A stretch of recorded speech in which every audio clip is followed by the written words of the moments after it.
welcome you to our Ambassador Lecture Series. We anticipate there's a few other people that said that they would be here that will probably show up a little bit later. I'm Rusty Butler, Associate Vice President for International Affairs and Diplomacy here at the university, and we are greatly honored to have with us Ambassador Imnadze, who is the permanent representative and ambassador of Georgia to the United Nations. And by the way, if you didn't know it, this is very fortunate because tomorrow is United Nations Day, October the 24th. So we're celebrating United Nations Day by having one of their own here to kick it off for us. Ambassador Imnadze is being accompanied by his let's see, I'm not even sure of your title.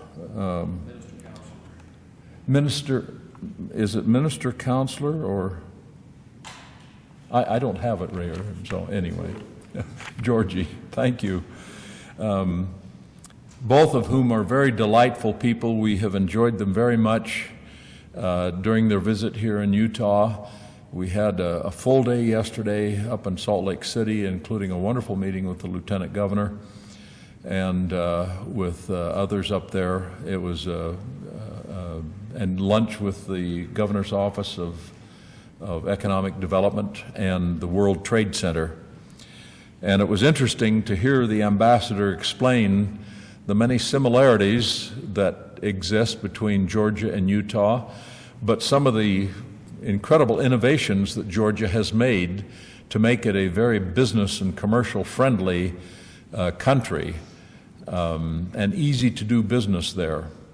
So I think that that we're going to see more relations between Georgia and Utah as time goes by. In fact, the governor's office has talked to him, as well as the lieutenant governor, about an honorary consul for Georgia here in the state of Utah to help promote greater Utah-Georgia relations, business, education, cultural, and whatnot.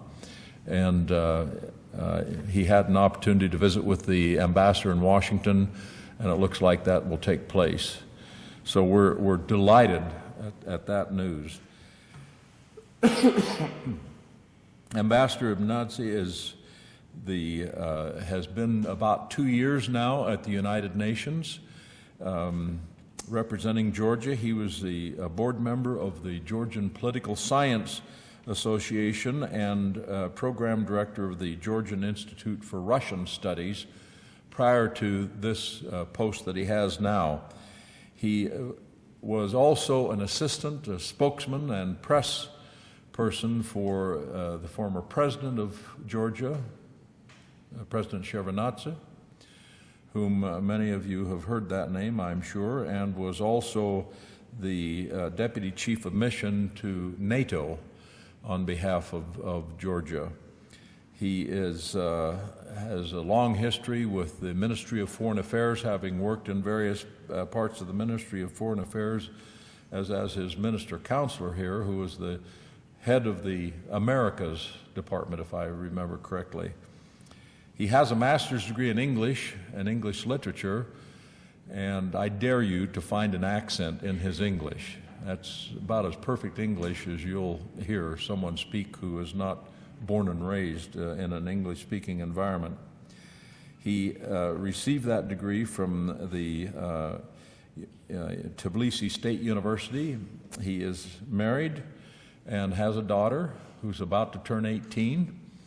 And after we get through with our morning here at the university, we are going down to the Springville Art Museum, where they're going to have a special exhibit of Georgian art for the ambassador. Anyone who would like to come, we're going to be there between 2 and 2:30. As you know, the Springville Museum has probably the Western Hemisphere's largest collection of Soviet Impressionist art, and including a significant collection of Georgian art. And that's going to be kind of a special exhibit for the ambassador to see down there. And then we're going to go to Moab to see Arches National Park, Dead Horse Point, Canyonlands, do the things down there. This is a tough job. People bend my arms saying, gee whiz, you have to go do this. So I enjoy that part of it, and we will be hiking into Delicate Arch and doing some of the things that tourists love to do when they go down to southern Utah. With that, we'll ask the ambassador to please, and I would ask you to do one thing, and that's make sure you speak, because this is being videotaped, and all the audio stuff is right here. So if you can stand as close to this area as you can, speaking-wise, that would be great. Thank you so much.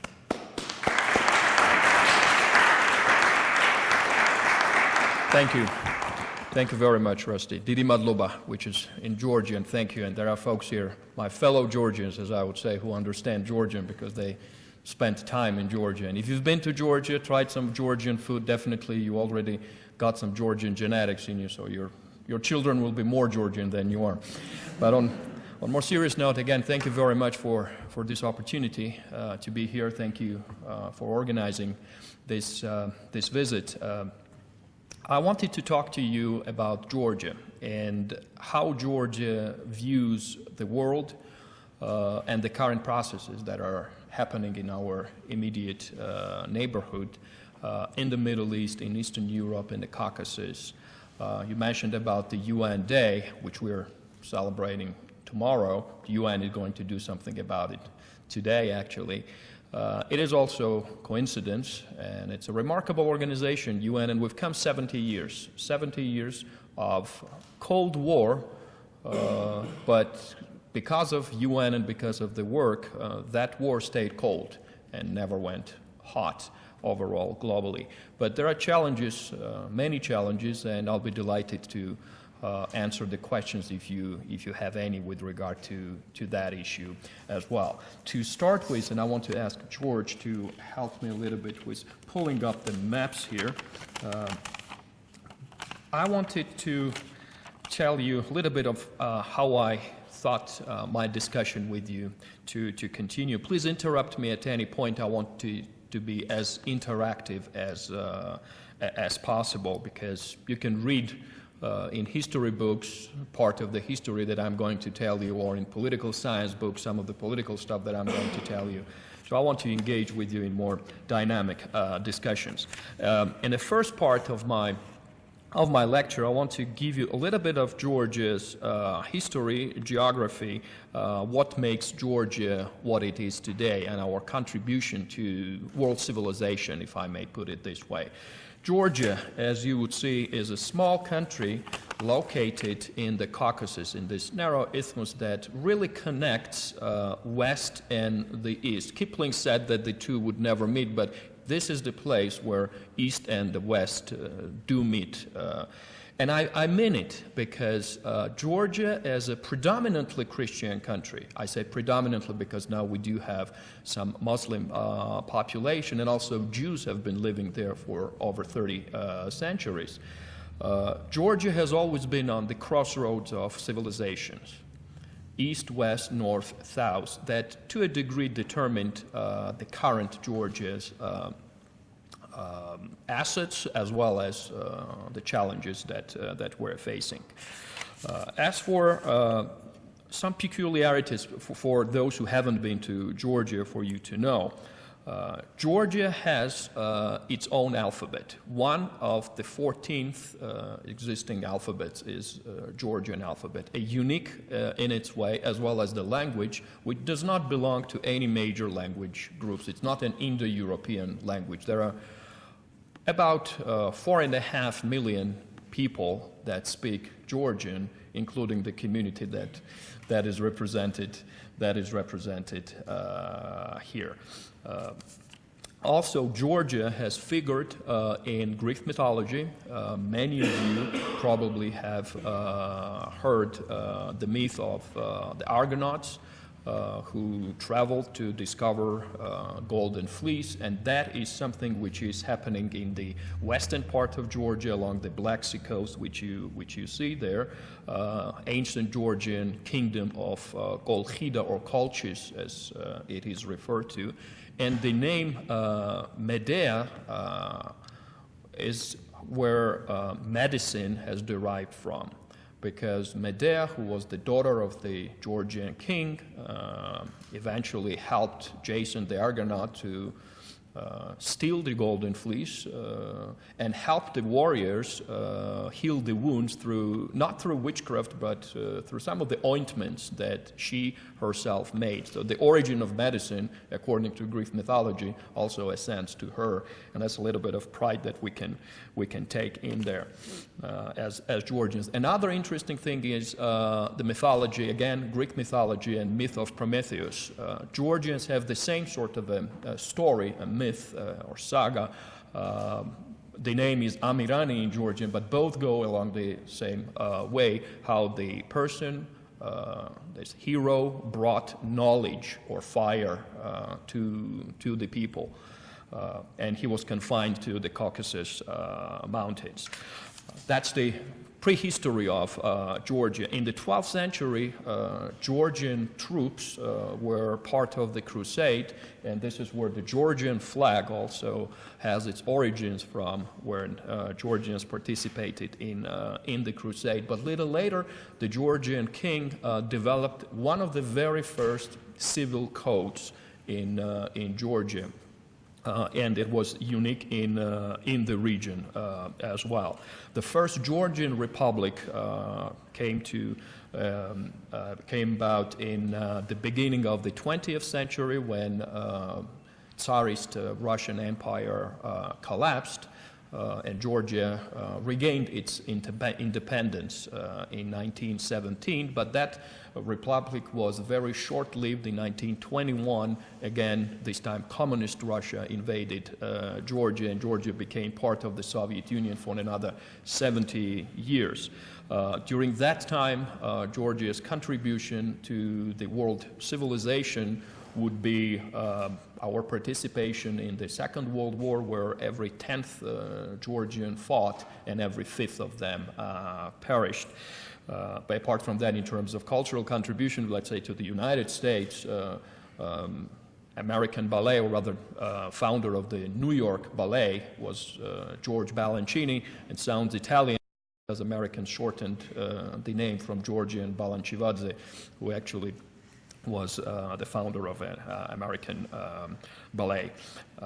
The Second Georgian Republic appeared after the collapse of the Soviet Union in 1990s, and this is where we are together. When Georgia became independent in 1990, then Georgian government wanted to give Georgia a function, a new strategic function. And after deliberations, and I must say those deliberations were not very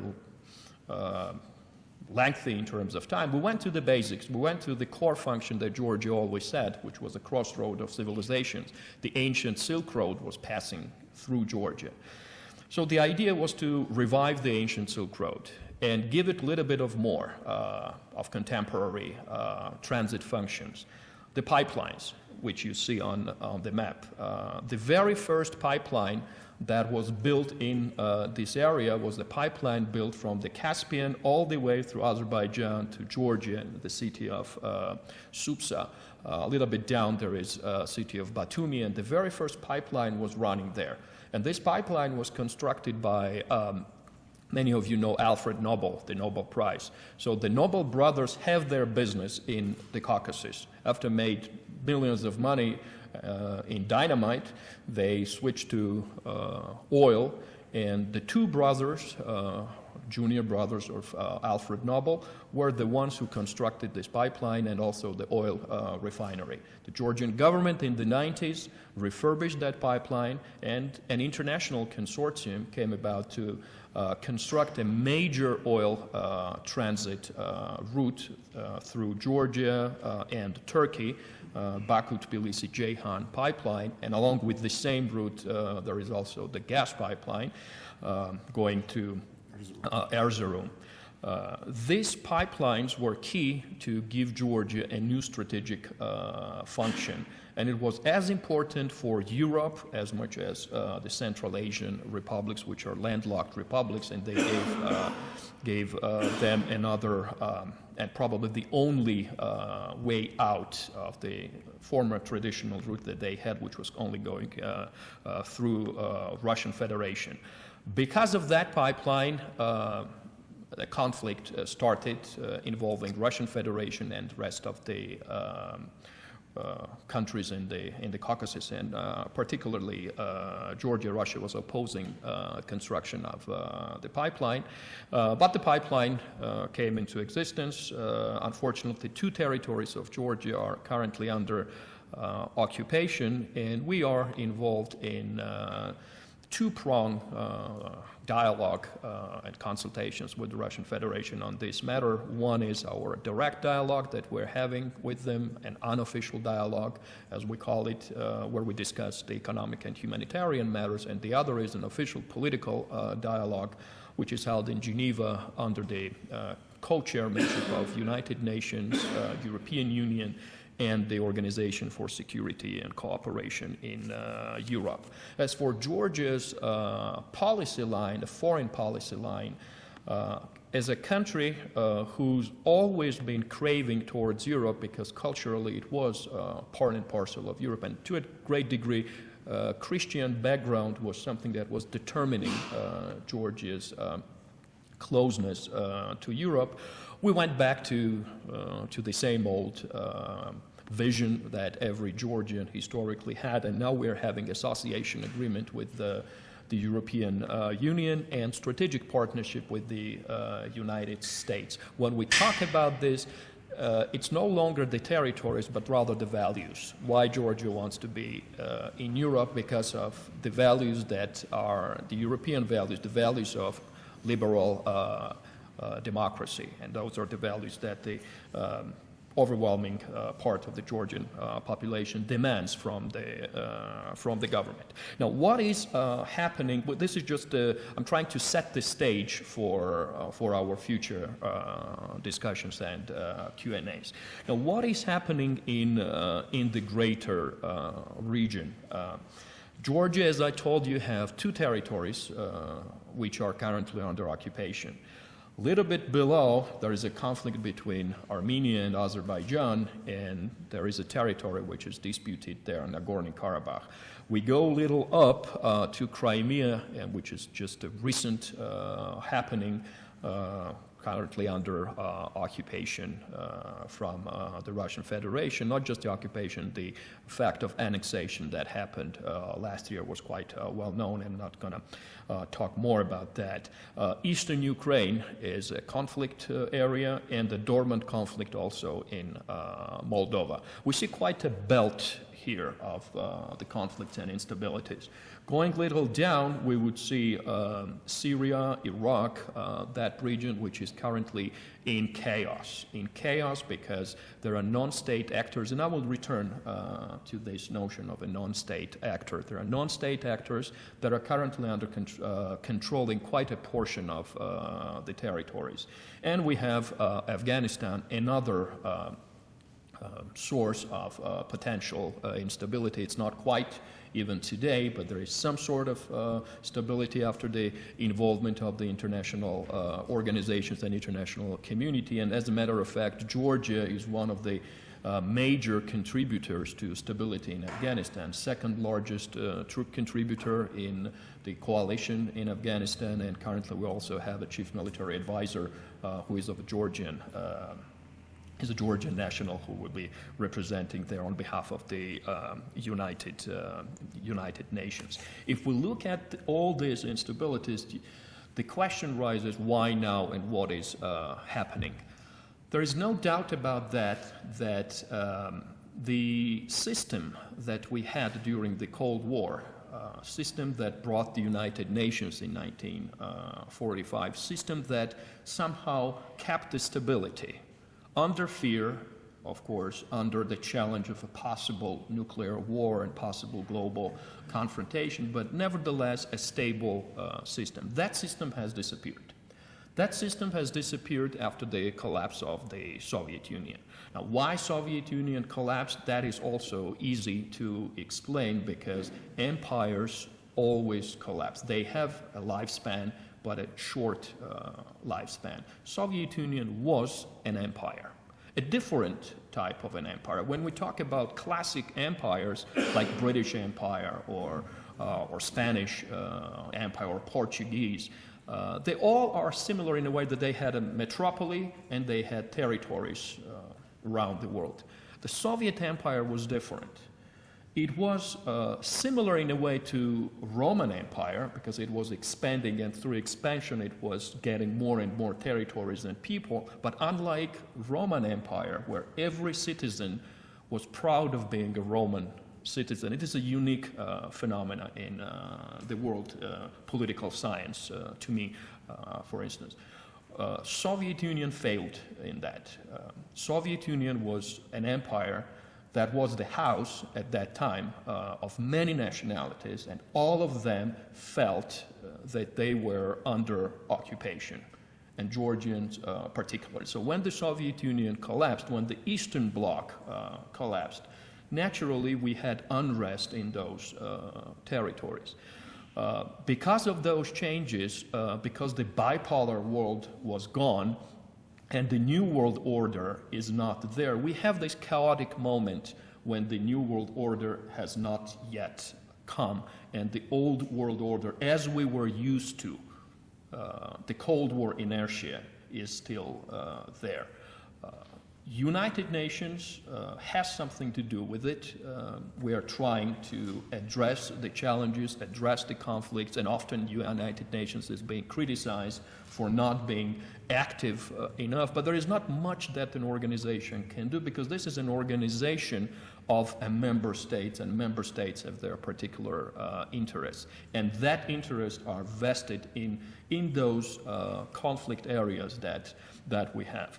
But besides the fact that the old world order is gone and new hasn't come into existence, what we have, a new phenomena lately that we got, are the non-state actors.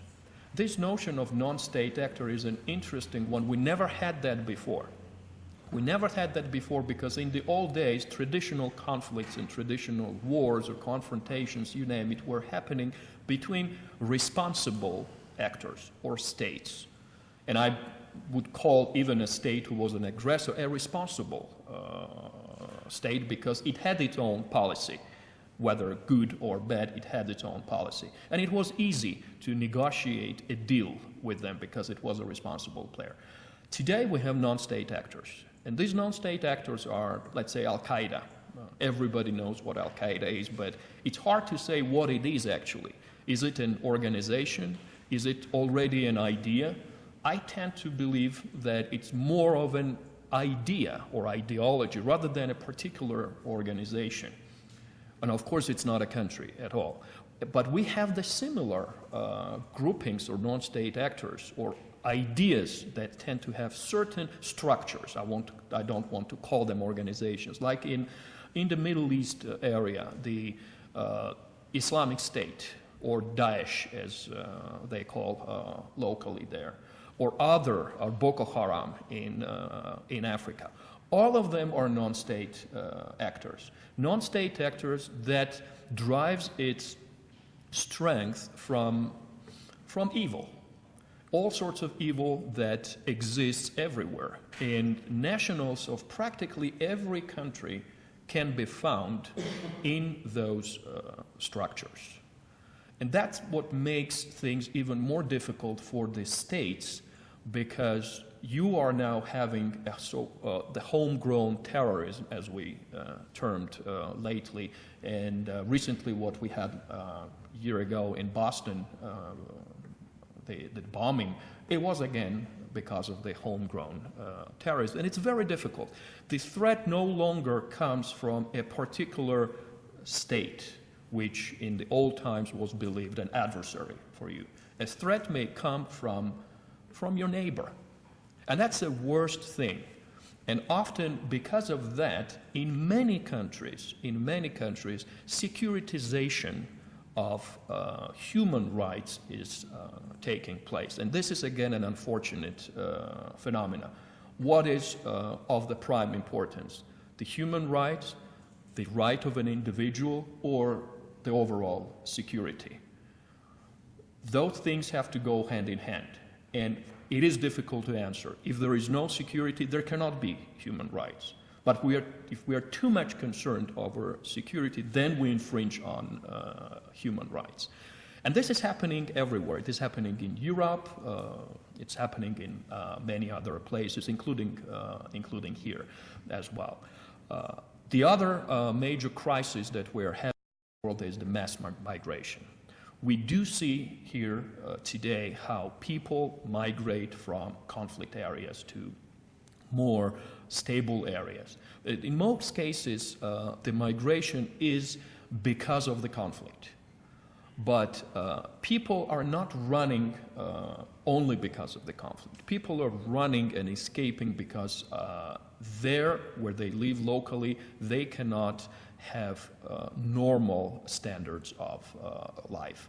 Discrepancy between developed and underdeveloped has something to do with the mass migration. And unless we approach this from that point, from that angle, and address the root causes, we will never be able to manage the migration crisis. Why I wanted to emphasize migration? Because when a lot of people are flooding a developed country, and I don't want to name any particular country, naturally there comes an opposition to it.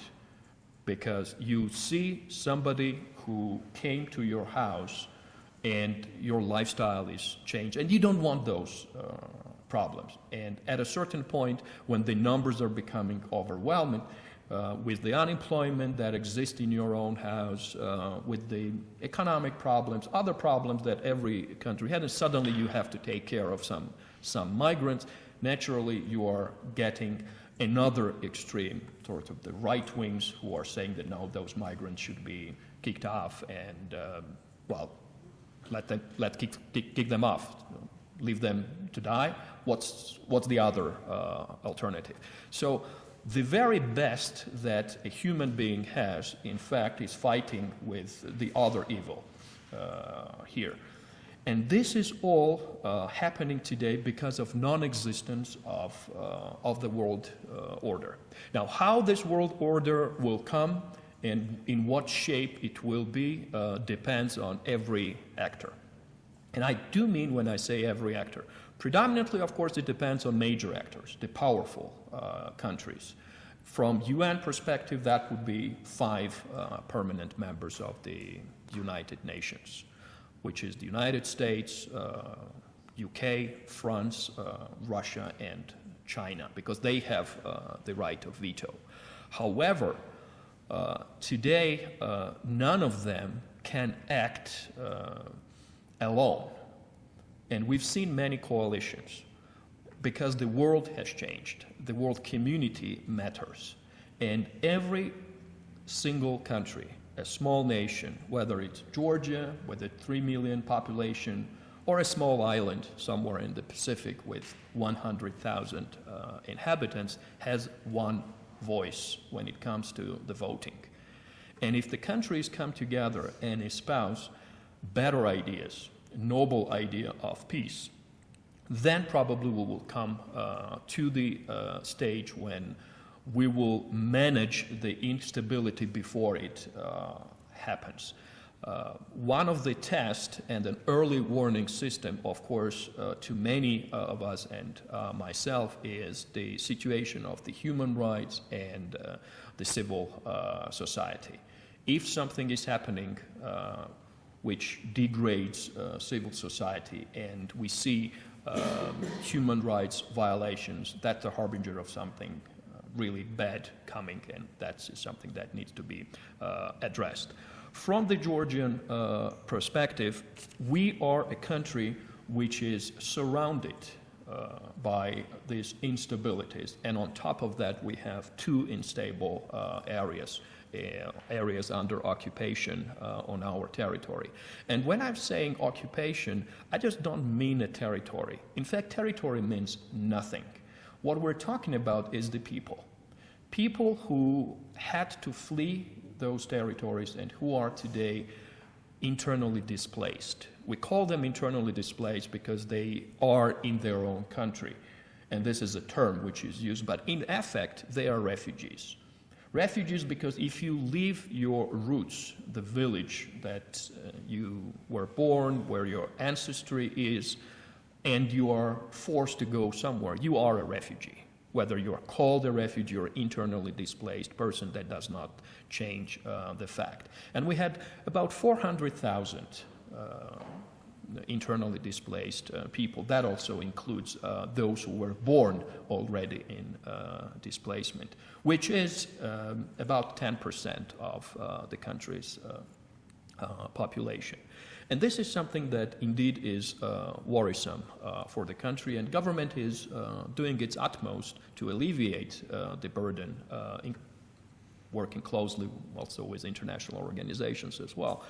But that said, the issue of Georgia is not unique for Georgia. We are having the same thing with Syria and Iraq.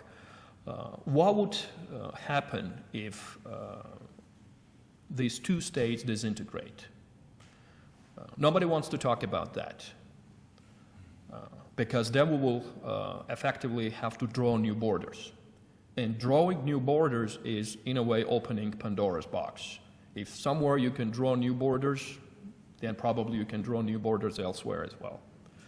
But keeping those states as they are, we see that there is a civil unrest, and the more we allow this civil unrest to continue, the more will be confrontation and the rift among the societies. And it is something that has to be addressed. Georgia is very close to this region, and there are some Georgian nationals also who are involved in the conflict.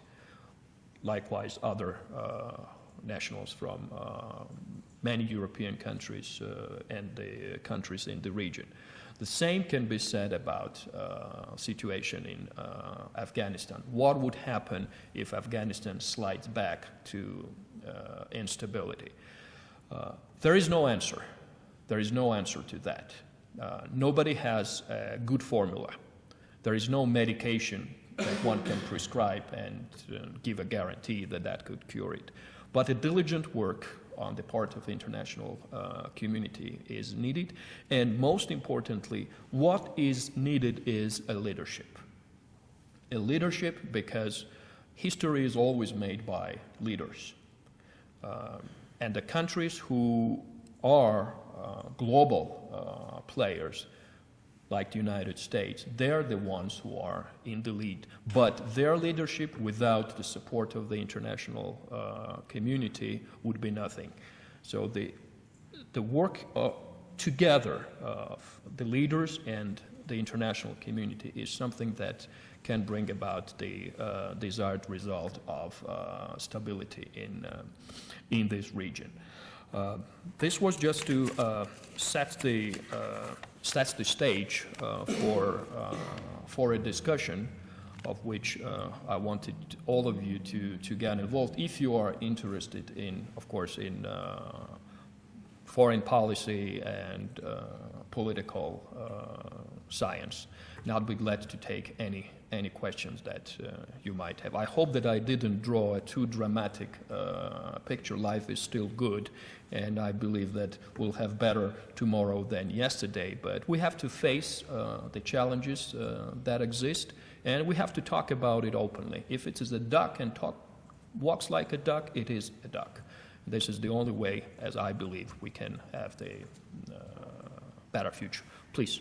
How has the incident in Ukraine and Russia affected the Georgian people? How has it affected them? Well, good question. Thank you very much. It has affected.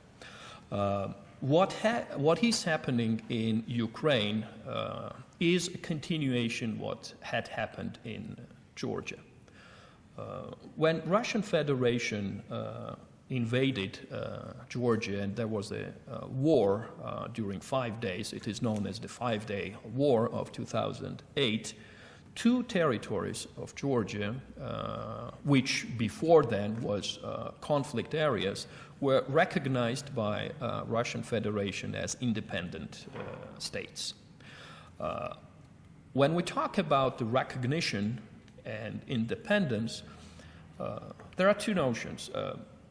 Self-determination of people, it's on one hand, and on the other hand, sovereignty and territorial integrity. 2 important principles, 2 pillars, which in a way are conflicting, if one may look at it. However, if country or a specific place wants to use the self-determination principle, and it has all the right to do, then we have to look at this principle and make sure that everybody who lives there is equally represented. What I mean is that if Georgians were expelled through a wave of ethnic cleansing that took place, if all of them returned to this territory, to Abkhazia, for instance, and after a popular referendum they decide to be independent or be part of Georgia or be part of the United States, that should be a sovereign decision of the people. But once you expel over 75% of population, and then you install your own nationals there as a part of the government and recognize them and say that, well, this is how the recognition happened, and there is a principle of self-determination, and therefore we recognize them as independent. I mean, this is, to me, this logic is not acceptable because this is not right. Exactly the same happened in Crimea. In Crimea, there was a referendum under gunpoint, and people decided at that referendum to become part of the Russian Federation, and the Russian Federation on its part was having its own logic that years ago, in the 50s, Crimea was Russian territory. Again, this logic, to me, is not the right logic, because indeed Crimea was, 50 years ago, part of Russian Federation. It was given to Ukraine during the Soviet Union. And there's a lot of blood that was shed during the wars of Crimea historically. And if you look at Russia's history, and it's a fascinating history that the country has, you cannot escape Crimea in that history. But if we go a little deeper in history, there was time that Crimea was Turkic. Even further, if we go, we would see that the names and the toponymics, Sebastopolis or Chersonesus, they all have Greek origin. Why? Because they were the very first Greek settlements. With the same logic, Georgia should be now not only the member of the European Union, but we all are Italians because Pompey conquered Georgia at a certain stage, and we should be, well, rather we were, citizens of Roman Empire. The important thing is when you regain your independence, when the United Nations recognizes you as a country, these are borders that you are given with. And we have to keep those borders as such and make sure that every minority that exists has equal opportunity with the majority for fulfillment. Because if you don't do that, then what's the other option? We have Crimea now. If we go and look at how many territorial claims different countries may have with each other, if we start redrawing the borders, we will go into total chaos.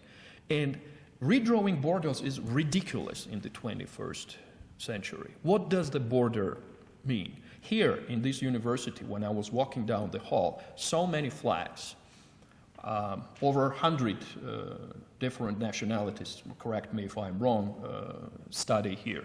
And many of them may continue working here. You could be born in Utah, be Filipino, as a nationality and get your salary from China, for instance, because you're employed in a company which is based in Beijing. It's the 21st century where really borders do not matter much. We should not be concentrating on the division, but rather on uniting people under the principles. And the guiding principles for us should be the principles for human rights, because you have a right. You were born, you have the right to live, and to live a decent life and have a possibility of choice and the freedom of choice. That sort of approach of division denies you that choice, not as an individual only, but also then as a country. So the attitude was quite adequate from the Georgian public. We took it as something of our own, because 5 years ago we felt the same. And we strongly support the territorial integrity of Ukraine, because we believe that matters that exist between the countries, they can be decided. This is not the problem, even for the Russian Federation.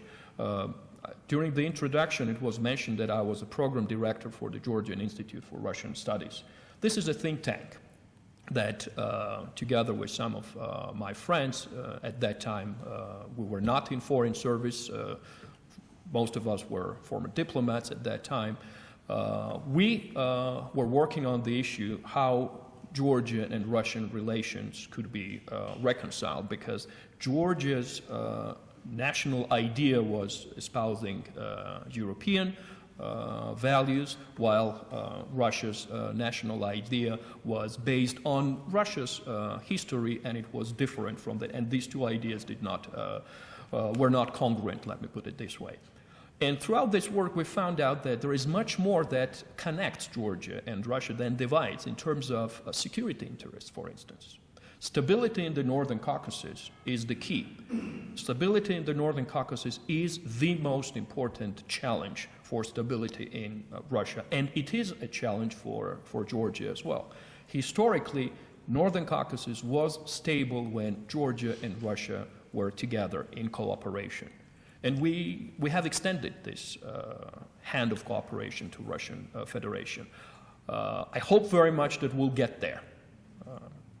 But meanwhile, the issues that are pressing now, for instance, with Ukraine, those issues, to me, are non-issues. They are not the essential security issues, but rather the issues which is an inertia of an old thinking.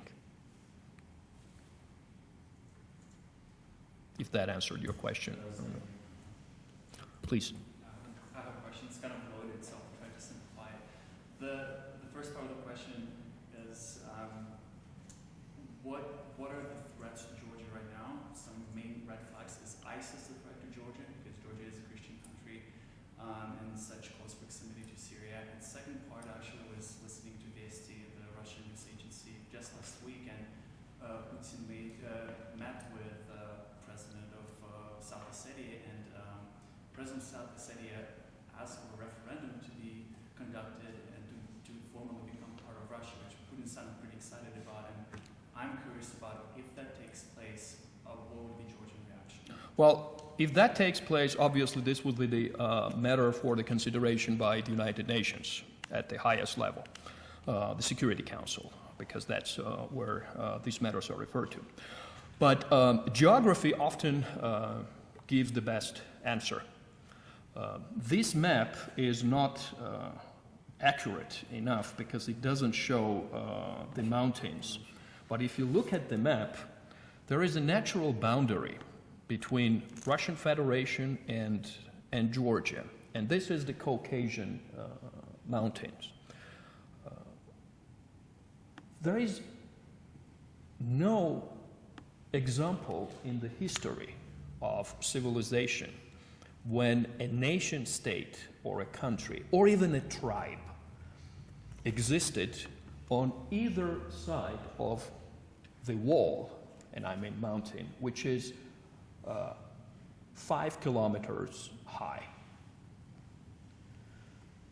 That said, Ossetia, whether it's South Ossetia or North Ossetia, they've never ever been a single state. In fact, these names are artificial. Names came into existence during the Soviet times. The name that Ossetians call themselves, those who live in northern Ossetia, is Alania. They're Alans. Their national football team is also called Alania. South part of Ossetia, which became an autonomous region again during the Soviet Union, when Soviets arbitrarily designed the borders, Georgian name was Samachablo, because that's where Georgians lived. Same can be said about Abkhazia. Abkhaz language and Abkhaz writing, actually, particularly Abkhaz writing was created by the Georgian scholar in order to preserve the cultural identity of the Abkhaz writing.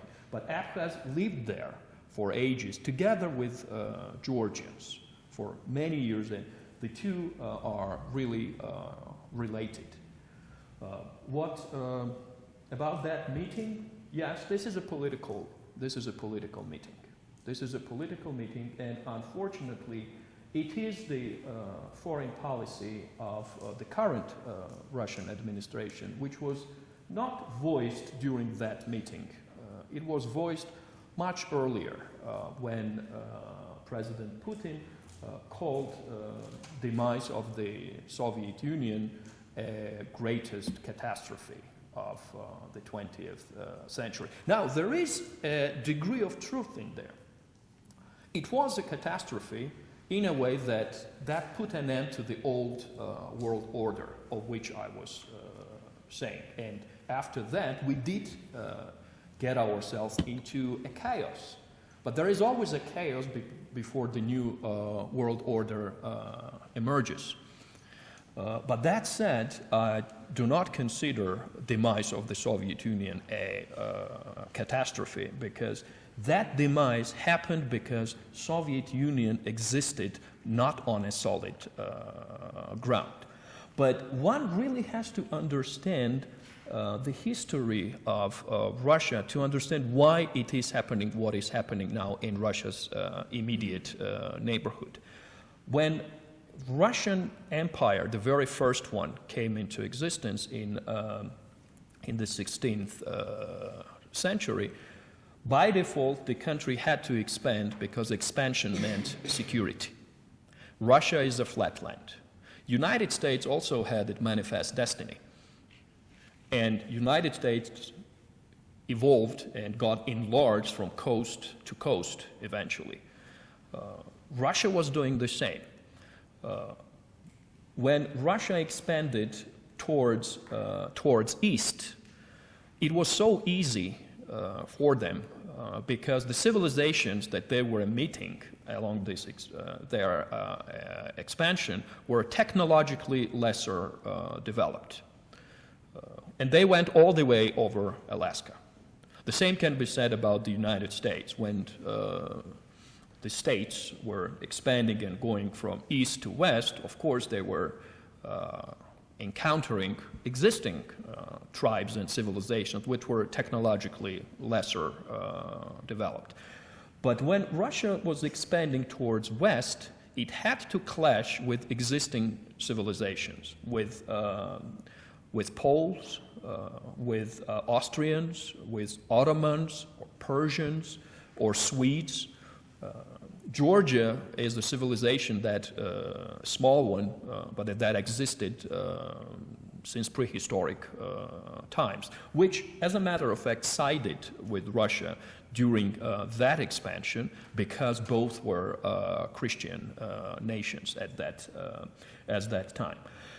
Well, when Tsarist Empire collapsed and the communist one emerged, what has changed was the facade.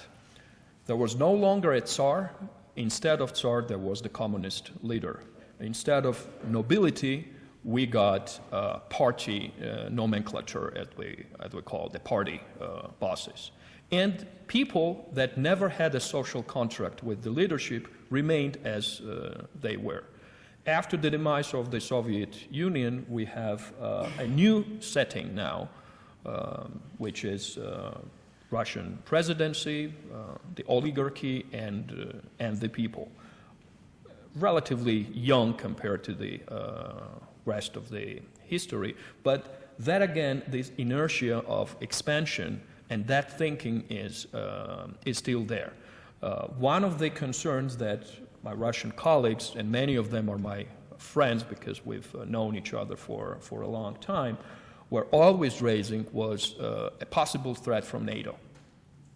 Now, I always question that because there is no way that NATO or anybody else would invade Russia, because that does not make any sense. And on the other hand, there is no way that Russia would go and bomb Europe. That does not make any sense either, because the two already have cooperated for quite a long time. Where is Russian money? It's in Europe. Where are Russian kids studying in European universities?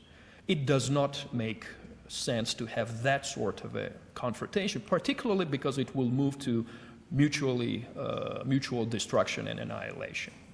But inertia of old thinking, unfortunately, is very strong, and that inertia is the cause of the problems and conflicts that we are having in the territory of former Soviet Union. The question is very simple. If you have 10 neighbors in your house, and all of the 10 neighbors either have grudge on you, or are afraid of you, or have conflict with you, or somehow are not satisfied with you, you may ask yourself a question. Maybe there is something wrong that I'm doing.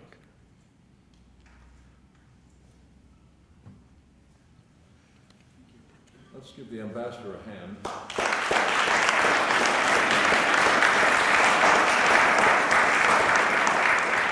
I would like him to, if he would, make a comment about the refugee crisis that is taking place in Europe right now. This is something that the United Nations is addressing, and I'm sure that you might be able to enlighten us, if you would. Yes, thank you for this question, the refugee crisis. We do have now scores of people escaping war, escaping Syria, escaping northern Iraq.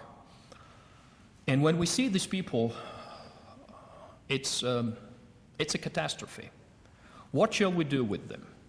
Will Europe be able to harbor them?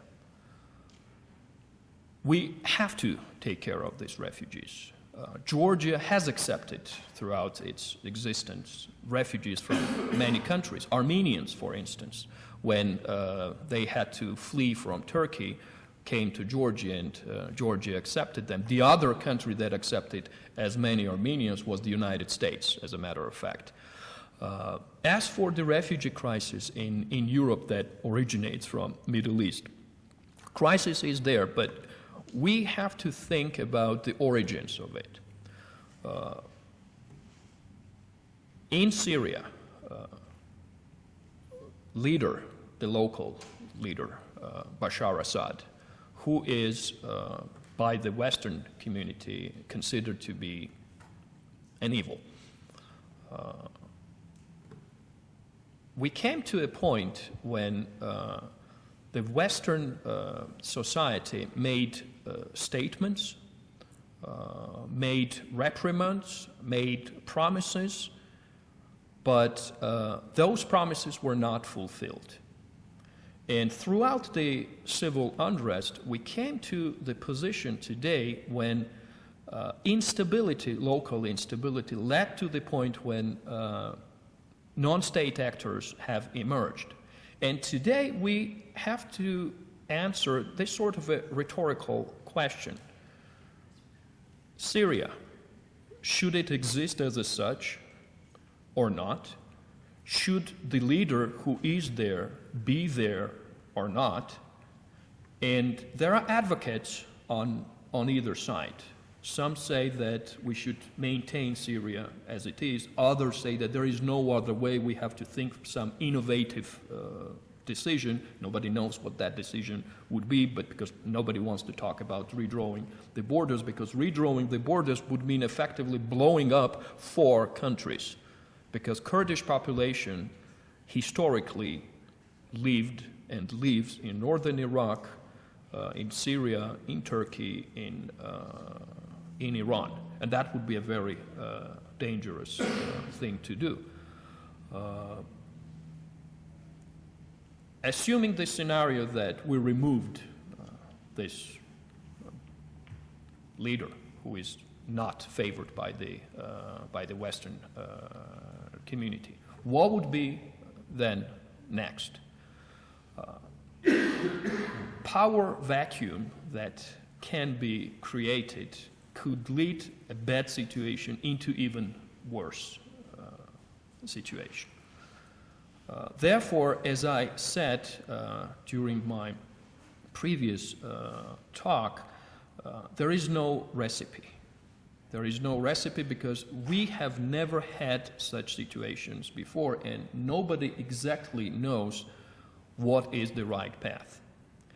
But there are certain principles that are right, and we should stand by those principles. And first and foremost is we have to make sure that hostilities stop.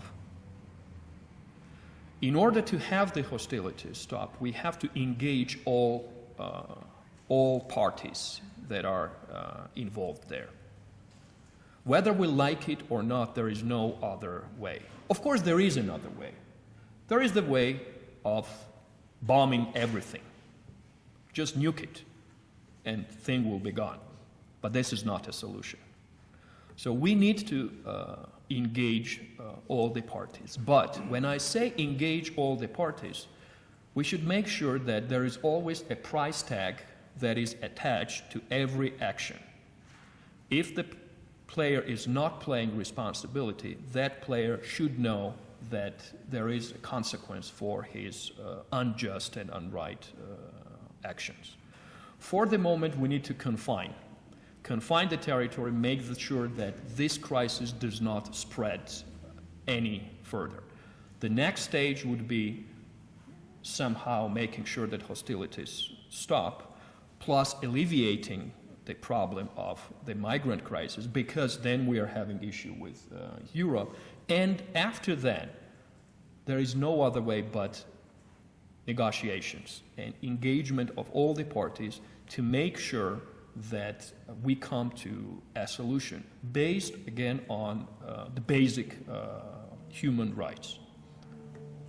Whether we will succeed or when we will succeed remains a big question because, again, of the existence of non-state factors. And in the first place, there should be an understanding between the key players who are in the region. And these are not just United States, Russia, European Union. It also involves Iran. It also involves Israel. It also involves the Gulf countries, Saudi Arabia, Qatar. So it's quite a hodgepodge of different cultures, different interests. And that's the beauty of international organization, to reconcile this interest. But that's what makes it also very difficult to find a common ground. I don't have an answer to the question, to summarize. Thank you very much. Please.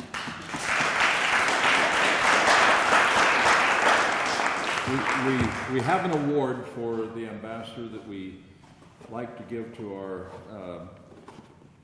distinguished ambassadorial guests. This is what I said was very heavy. This is the leaded crystal, and it says, His Excellency Kaha Imnadze, Ambassador of Georgia to the United Nations, Honorary Professor, October 23rd, 2015.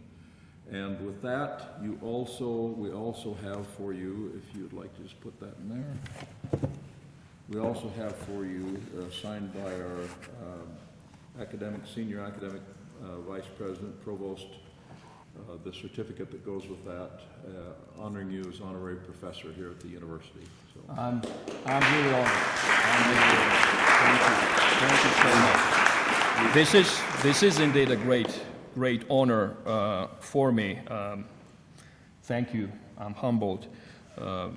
Your university and the attitude that I saw probably has the answer to many questions, or rather the first and the most important questions of how we should live, continue our life tomorrow. Because the non-state actors that I mentioned, the conflicts between the states of which I talked, they all come from our past. We cannot erase the memories, individual memories, or the histories of the country, but we can show them the good example. And what I saw yesterday, visiting LDS and the centers and the community service not only for your own church, and I want to underscore this, not only for your own church, not only for your own brethren, your own kind, if I may, your own tribe, call it any word that you want, but also others, other churches, and those who are beyond that. This is truly global. I wish we had that spirit in the United Nations, and I don't mean the organization itself, I mean the international community. Many problems wouldn't exist. They would still exist because the fight between good and evil is a perennial fight. But definitely, if those values are espoused by the world leaders, then we will have a chance for a better world. I know that there's been a good number of people who visited my country, and they're very good ambassadors and advocates of my country. I know that many of you either have traveled to other countries or may plan to go to other countries, and you will become, same way, the ambassadors of those countries. You will have a piece of those countries with you all the time. This is what can really bring the world together, because nobody would want to destroy its own peace, whether it's here, in your heart, in your pocket, or remotely somewhere. So thank you very much, not just for this honor, which I'm very grateful for, but for the work that you do, which is truly remarkable. And thank you, the university, for having me here at this auspicious day for the United Nations, which was a very lucky coincidence for me. And may I wish you all the success in your very good endeavors. And I want to wish you something that I personally wish to my daughter and to the children of my closest friends and to all of you, my brothers and sisters. May you always have two things: a possibility of choice and the freedom of choice. And we should always pray that you make the right choice. Thank you.